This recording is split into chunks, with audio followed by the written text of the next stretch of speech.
مزید short clip بیانات کے لیے چینل کو سبسکرائب کیجیے اور بیل آئیکن کو دبائیے۔ جزاک اللہ۔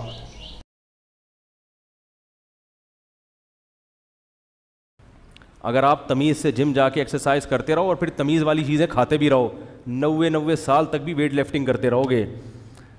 تو اسی طرح جو عورتیں یعنی چاہتی ہیں کہ ہماری فٹنس برقرار رہے، توندے نہ نکلیں، جوانی برقرار رہے، موٹاپا نہ آئے، تو ان کو اولاد کثرت سے پیدا کرنی پڑے گی، پھر فٹ رہیں گی، اور آپریشن سے بولو بھائی بچنا پڑے گا۔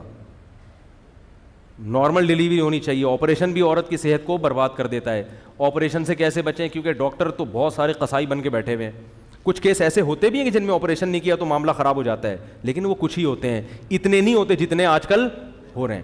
تو اس کے لیے بڑی اچھی ایک کسی نے تجویز دی ہے کہ گورنمنٹ کو چاہیے کہ وہ ہسپتالوں میں قانون بنائے کہ جو آپریشن سے بچہ پیدا ہوگا اس کے صرف 5,000 فیس ہوگی، نارمل ڈیلیوری کے 50,000 لیں گے۔ خود بخود ڈاکٹر کس پہ آ جائیں گے؟ ابھی ڈاکٹروں کو نفع نظر آ رہا ہوتا ہے آپریشن میں کتنے کیا ہے پیسے زیادہ، اور میں بھگت چکا ہوں۔ اپنی گھریلو باتیں شیئر نہیں کرنی چاہیے، لیکن مجبوری میں آپ کے سامنے بیان کر رہا ہوں کہ میرے گھر میں ولادت ہونے والی تھی اور کیس خراب ہو گیا تھا، ڈاکٹروں نے کہا تھا آپریشن ہوگا۔ میں نے ڈاکٹرز کو الگ سے لے جا کے کہا، جو وہاں عملہ تھا نا، میں نے کہا آپریشن کے پیسے میں آپ کو دے رہا ہوں، زیادہ لے لو، ڈیلیوری نارمل ہونی چاہیے۔ نارمل کے بھی میں آپ کو پیسے کتنے دوں گا جتنے، اور الحمدللہ نارمل ڈیلیوری ہوئی۔ تو یہ میں جو ممبر میں بیٹھ کے بولتا ہوں نا، یہ گڑبڑ کر رہے ہیں ڈاکٹر، اس سے بہت سے ڈاکٹر تکلیف بھی آتی ہے ان کو، وہ بہت سے ایماندار ڈاکٹر بھی ہیں۔ تو بھائی آپ ایماندار ہیں، لیکن ساری دنیا ایماندار نہیں ہے۔ آپ ٹھیک ہے ایماندار ہیں، آپ واقعی آپریشن کی ضرورت ہوتی ہے تو بتاتے ہیں، آپریشن سے فائدے بھی ہوئے ہیں۔ بہت سی عورتیں موت کے منہ میں جانے سے آپریشن کی وجہ سے بچ گئیں، بہت سے بچے بچ گئے، لیکن ایسے کیسز کم ہوتے ہیں، اتنے نہیں ہوتے کہ ہر ایک کا کیا ہو رہا ہے۔ بھائی پہلے بھی تو ہوتے تھے بچے، ٹھیک ہے پہلے بچوں میں موت کا ریشو زیادہ تھا، اتنا بھی نہیں تھا جتنا ہوا بنا کے پیش کر دیا ہے۔ میں گاؤں دیہاتوں میں گیا ہوں، وہاں میں نے سروے کیا ہے خود، وہ کہہ رہے یار ہزاروں ہمارے ہاں آبادی ہے، اور 20 سال سے ہم یعنی جو دیکھ رہے ہیں، کہہ رہے ہیں سارے گھر میں ہی ولادت ہوتی ہے دائیوں کے ہاں، اور آج تک ایک عورت کی بھی موت واقع نہیں ہوئی ہے۔ پھر بھی میں کہتا ہوں یار ہو سکتی ہے تو رسک نہ لیں، ہاسپٹل میں رجسٹریشن بہرحال کروائیں، لیکن ڈاکٹروں کو بتا دیں کہ آپریشن نہیں ہوگا۔ آپ کو میں اس طرح کی تدبیر اختیار کریں، سمجھ رہے ہو، کیونکہ آپریشن کے بعد عورت کے بڑا نقصان ہوتا ہے، ریڑھ کی ہڈی میں انجیکشن لگتے ہیں، وہ فٹنس کی ایسی کی تیسی، آج کل بیچاری خواتین فٹنس پہ اتنا خرچ کرتی ہیں، آپریشن ہو گیا تو ساری فٹنس گئی تیل لینے صحیح ہے، اس کو بہت ٹائم لگتا ہے سیٹ ہو۔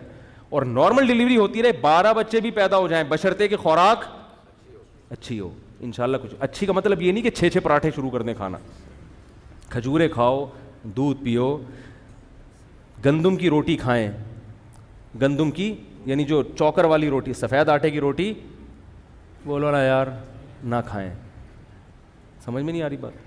کھا لیں تو کھا لیں، میرے کیا مطلب، لوگ کہتے ہیں پتہ نہیں کیوں ہمیں ایسی باتیں بتا رہے، تو کر لو بھائی، کھاؤ پراٹھے کھاؤ۔ اچھا خیر، یہ بات سمجھ میں آ گئی، یہاں پہ آگے چلتے ہیں۔ تو یہ میں بات کیا کر رہا تھا، یہاں کہاں سے آ گئی؟ ہاں وہ تو میں نے بتا دیا، اتنے ایسے ٹاپک پہ بات کر کیوں رہا ہوں۔ تو یعنی عورت کی جو صحت ہے نا وہ کس میں ہے؟ اور ہاں وقفہ، یہ بھی ایک بڑا اہم ٹاپک ہے، کتنا وقفہ ضروری ہے۔ قدرت نے یہ چیز ہمارے حوالے نہیں کی، جتنا وقفہ ہونا چاہیے نا وہ قدرت نے عورت میں خود سے ایسے سافٹ ویئر انسٹال کیے ہوئے ہیں۔ ماں بچے کو جب تک بھرپور طریقے سے فیڈ کراتی ہے، اس میں حمل ٹھہرنے کا امکان بہت ہی کم ہو جاتا ہے، اکثر نہیں ہوتا۔ بچے کو فیڈ کراتی رہے بھرپور طریقے سے، فیڈ کرانے سے کیا ہوگا؟ بالکل یہی ہے کہ جیسے کنویں سے پانی نکالتے رہے اور نیا پانی آتا رہے گا، فریش پانی۔ فیڈ کرانے سے عورتوں کا اللہ یہ فائدہ یہ دیتا ہے ان کو کہ بھوک لگتی ہے دبا کے۔ خواتین جو فیڈ کراتی ہیں نا، رات کو 2 بجے اٹھ کے بھی کھا رہی ہوتی ہیں کھانا، بھوک لگتی ہے دبا کے، کھاؤ تسلی سے، موٹاپا نہیں آئے گا۔ نہیں آئی بات؟ ورنہ موٹاپے کے چکر میں لوگوں نے کھانا، تو اللہ فیڈ کرانے والی عورت کو یا پریگننسی میں جو عورت ہوتی ہے اس کو موٹاپے کی لعنت سے بچا لیتے ہیں کہ آپ کھاؤ دبا کے، جتنا کھاؤ گے بچے پہ جا کے لگے گا، ٹھیک ہے نا۔ جب پیدا ہو گیا تو جتنا کھائیں گی کوئی نقصان نہیں ہے، وہ فیڈ میں کیلشیم بن کے نکل جائے گا, اور اس وقت ضرورت بھی ہوتی ہے زیادہ کھانے کی. تو اس سے عورت کے موٹاپا نہیں آتا فیڈ کرانے والی خواتین کو. یہی ہے فٹنس کا راز. اب پتہ نہیں کیا کیا ٹینشنیں پال لی ہیں, فٹنس پھر بھی نہیں ہے. مفتی طارق مسعود صاحب کے شارٹ کلپ بیانات کے لیے ہمارے چینل کو سبسکرائب کریں اور بیل آئیکن کو دبائیں. جزاک اللہ.